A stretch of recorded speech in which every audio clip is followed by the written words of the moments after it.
Қарапайым қазақтың бір мекені Жуалы деп. Ғафу Қайырбекұлы айтқандай, мен номері 17-ші Ыбырай Алтынсарин орта мектебінің 6-шы сынып оқушысы Талғат қызы Назерке. Тарихы мол, Жамбыл облысы, жері суы Дуалы, Жуалы ауданы, Қызларық ауылында дүниеге келдім. Оқу үздігімін, ата-анамның мектебінің мақтанышымын.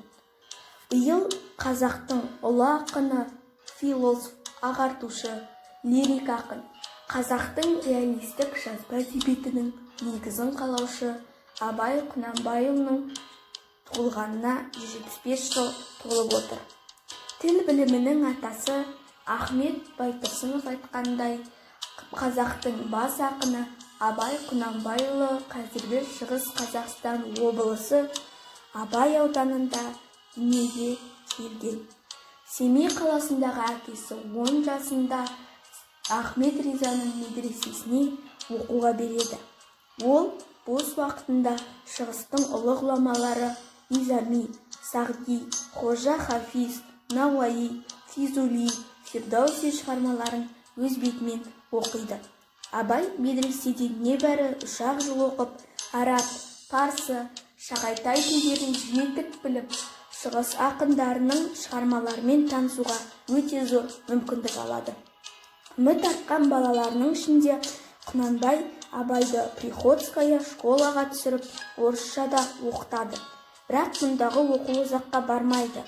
Жасы 13-ке келіп, ақыл ойы тола бастаған шақта, өткір, зейінді Абайды әкесі Құнанбай ел билеу ісіне араластырмақшы болады.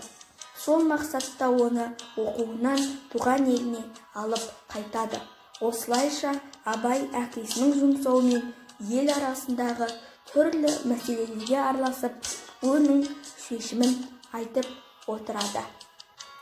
Зерек Абай әжесі Зереден халықтық өлең жырлар, қазақтың қисса аңыз ертегі әңгімелерін естіп өседі. Әжесі Зеренің де шын аты басқаша еді. Ол ұзатыларды өз руының дәстүрімен күміс әшекейлерге оранып шыққан деседі. Тіпті мұрнын да тесіп, сырға да салған екен. Мұндай оқаларды көрген тобықтының әйелдері бұл зерлі келін болды ғой дескен дейді. Содан бері әжесінің есімі Зере атанып кеткен. Зере әжеміз немерелерінің ішінде Абайды ерекше жақсы көріп, Ибрахим деп қойған немересінің атын араб тілінде сүйкімді деген мағынаны беретін Абайым, Абай сөзімен атаған. Содан Абай атанып кеткен. 1860 жылдардың аяғында Абай батыс классиктерінің шығармаларын өз бетінше ізденіп оқи бастайды. Семей қаласындағы Гоголь кітапханасына жер ауып келген ұлы жаратылыстанушы ғалым Михайловпен танысады. Кейін олар айырылмас дос болып кетеді. Михайлов орыстың ұлы классиктері Пушкин, Лермонтов, Толстой, Крылов, Некрасовтармен қатар Еуропаның ұлы ақын жазушылары Шекспир, Байрон, Гете, Дюмалардың шығармаларын оқуға өзінің ағалық кеңесін береді. Қазақ әдебиетінің дамуына зор үлесін қосқан Абай атамыздың 175 жылдық мерейтойына орай мектебімізде әдеби кештер, сахналық қойылымдар көрсетіліп, мәнерлеп оқу байқаулары да ұйымдастырылды. Мектепшілік іс-шараларға мен де қатысып, 70 өлеңін, 5 қара сөзін жаттадым. 31-ші қара сөзін қабыл алыңыздар. Естіген нәрсені ұмытпастыққа 4 түрлі себеп бар. Әуел, көкірегі сезімді, берік болмақ керек. Екінші, сол нәрсені көргенде, я естігенде ғибратлану керек. Көңілденіп, тұшынып, ынтамен ұғу керек. Үшінші, сол нәрсені ішінен бірнеше уақыт қайтара ойланып, көңілге бекіту керек. Төртінші, ой кеселі нәрселерден қашық болу керек. Егер кез болып қалса, салынбау керек. ой кеселдері уайымсыз салғырттық, ойыншы күлкішілдік, я бір қайғыға салыну, я бір нәрсеге құмарлық пайда болу деген секілді. Бұл 4 нәрсе күллі ақыл мен ғылымды тоздыратығын нәрселер. Қазақтың бас ақыны атты кеште Абайдың «Өлең сөздің патшасы, сөз сарасы» өлеңін мәнерлеп оқыдым. Абайдың «Өлең сөздің патшасы, сөз сарасы» қиыннан қиыстырар жерден аса, тілге жеңіл, жүрекке жылы тиеп, теп-тегіс жұмыр келсін айналасы өлеңі ақындықтың мақсаты мен мұраты туралы шығарма. Ақын өлеңді сөздің ең асылы деп бағалап, көркемдік шарттар қояды. Сөздің ең асылы поэзия екенін жақсы сөз даналықтың айғағы деп айтады. Сөз түзелді тыңдаушы, сен де түзел деп тыңдаушыға да талаптар қояды. Осы кеште Абайдың көзімнің қарасы әнін орыс тілінде, желсіз түнде жарығай әнін ағылшын тілінде орындадым. Қабыл алыңыздар.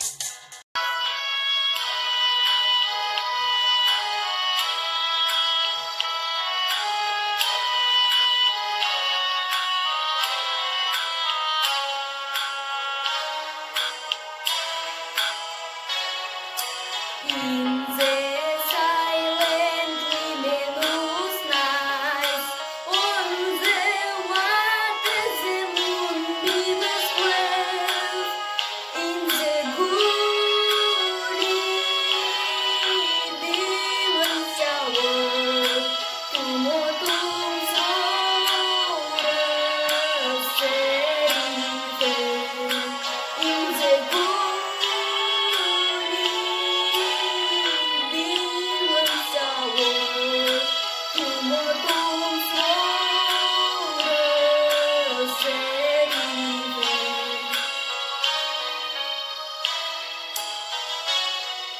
There is the offset crown the dress, whose fair on hill and the dale.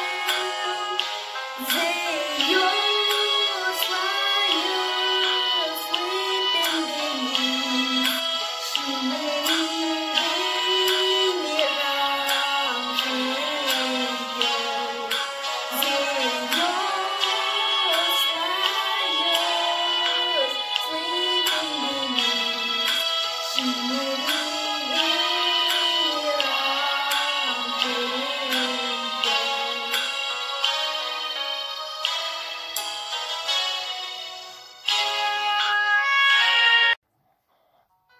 Қазақта ер қанаты ат деген мақал бар.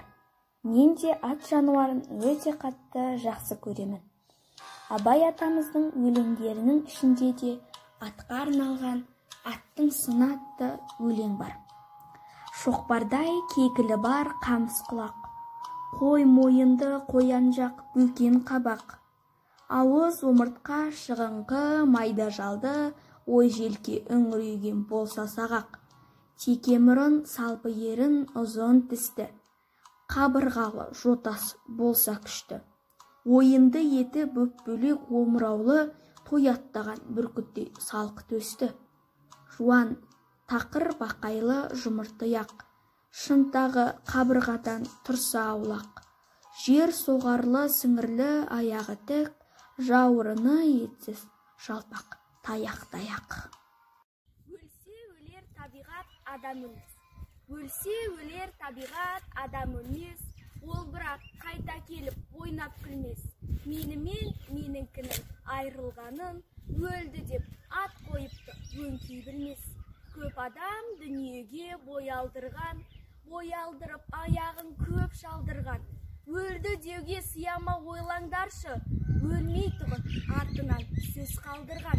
Кім жүрер тіршілікке көңіл бермей, бақи қоймас фәнидің мінін көрмей.